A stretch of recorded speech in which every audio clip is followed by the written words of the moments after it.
you are dealing with waiting lists, and you're not certain when your loved one will be ready at that window to come to daycare. How early do you apply to get in the queue? I mean, The first phone call that anyone makes to us, you're in the queue. I mean, we have some people we follow for years before they need our service. But we know about them. You know, I might talk to Mary Ann, I might talk to Clark and say, you know, how so-and-so came by the other day, how are they doing? You know, we see each other through meetings like this, we see each other in the community. And, you know, you just, it happens. And there's some folks that, I remember one particular family when we moved into our new building, she came in with her husband. I had no idea why she was there because he seemed absolutely fine to me. And I said, oh, you're not going to need us for a few years. 4 months later, she was in with her husband. He had Lewy bodies dementia, which moved so quickly. And he was only with us for about 3 months before he had to go into a facility. He had to wear remember, the helmet, because he progressed so quickly through the disease process. So, and there's others that, you know, their names have been around for 5 years, and then all of a sudden, somebody's there. Our thing is, don't wait until it's too late. Right. Because there is a point in time where they can't adapt to getting up in the morning, getting on the bus or getting in the car, going to the center, going through all the crazy parties and everything else that we do, getting on the bus, going home. They're like, and they are agitated and they can't be comfortable. And that can happen with someone if they've been in the center for 10 years because of the way the disease progresses. So listening to what daycare people are saying, because I will tell you, I don't want somebody, and Helen kind of alluded to this earlier, I don't want somebody who's hating every minute of being with us because it's the domino effect.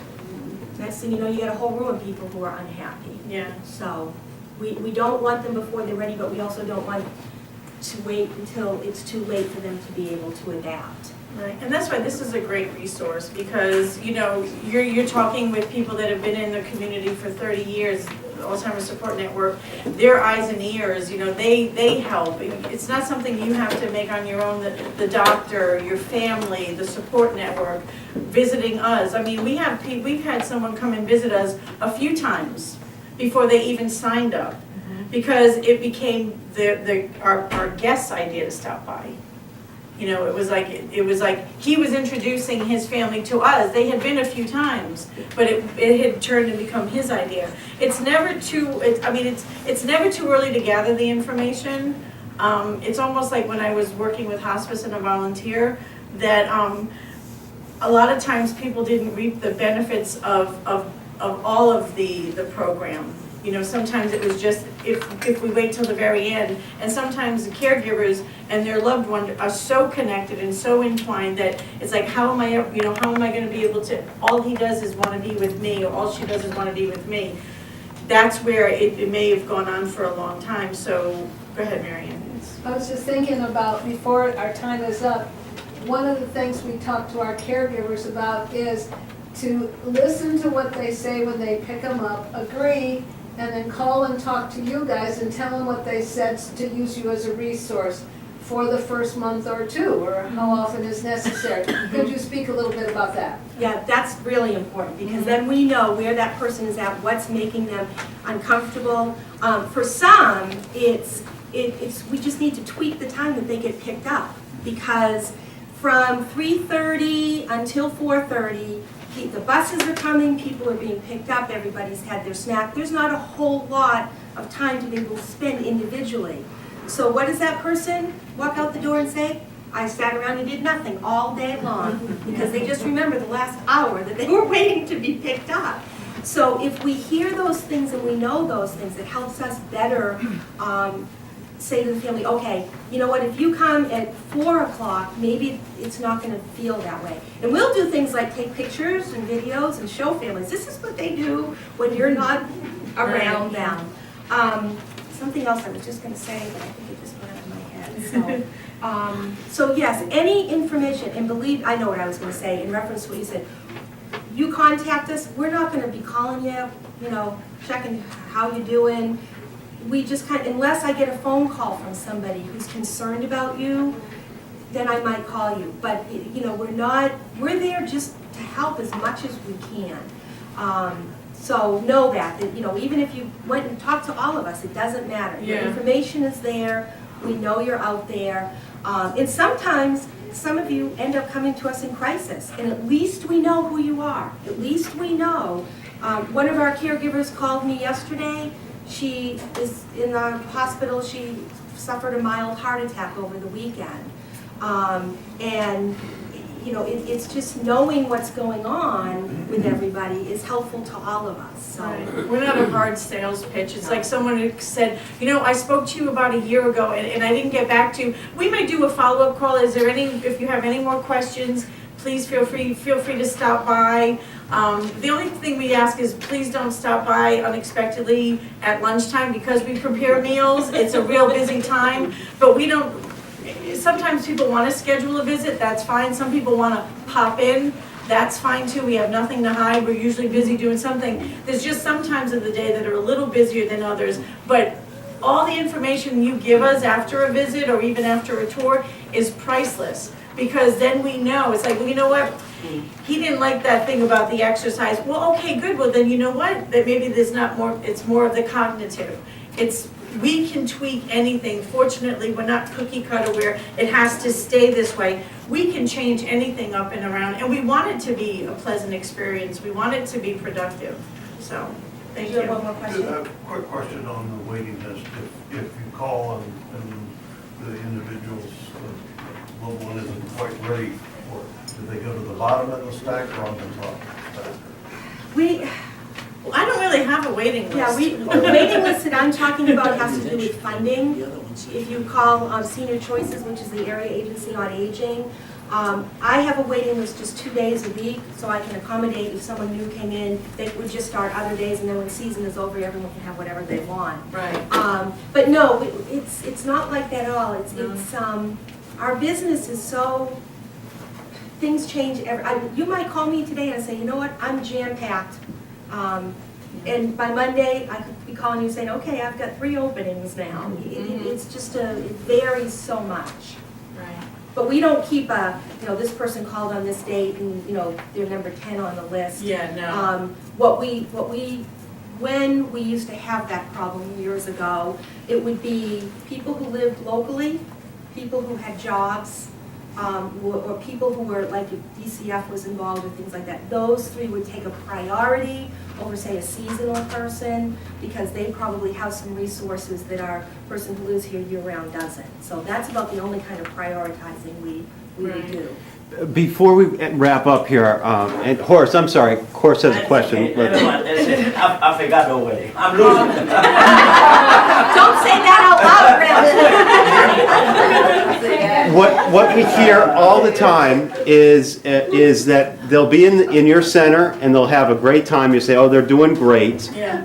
And then the person who the wife or the husband picks up gets the different story. Right. And it's, oh, I had a miserable time. Don't take me back there. You guys know they had a great time. The wife, the husband hears a very different story. And then in the morning, no, I'm not going to go back there. Right. Any other advice other than the things you've already mentioned about how to get them back the next day? What they should say, what they shouldn't say to get them back Call the us. next day? Saying, we need them. Yeah. We need you here. We've called. Yeah. And said, hi, are you coming to, oh, please, come on. Yeah, someone Yeah. called in sick, you know, and again, it depends on the person.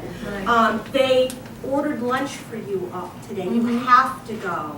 The but- songbooks, anything. And you know, sometimes we've had someone other than the family take them in or take them home, because I'm most comfortable complaining to my husband because he's going to hear it, he's not going to dislike me, well, dislike me maybe a little bit, but you know what, you're safer complaining to your family, but with your peers, you may not as much, you know. Oh, but I had one lady, my goodness, she looked at her husband, she called him a name, and then she went, okay, what do you need me to do? Yeah. She had to get that out of We see her- that too, Yeah. so. I compare it to, anybody who had children remember the first day of kindergarten? When your kid's hanging onto your leg and crying and you're dragging it in and, you leave and, you call the teacher and you check and everything? It's the same thing. And as soon as you're gone, they stop crying and they go play with the other kids. That's normally what happens with our folks too. Sometimes it just takes a while. We say to someone, okay, you're on the 10-day plan. You have to come for 10 days because the doctor said you have to come for 10 days. If we get them there for 10 days, we've got them. That's a good point. Yeah. Somebody said, I'll do whatever my doctor says. So again, the family tells us, and we go, oh my gosh, Dr. So-and-so, he's gonna call today, and I don't wanna have to lie to you, please.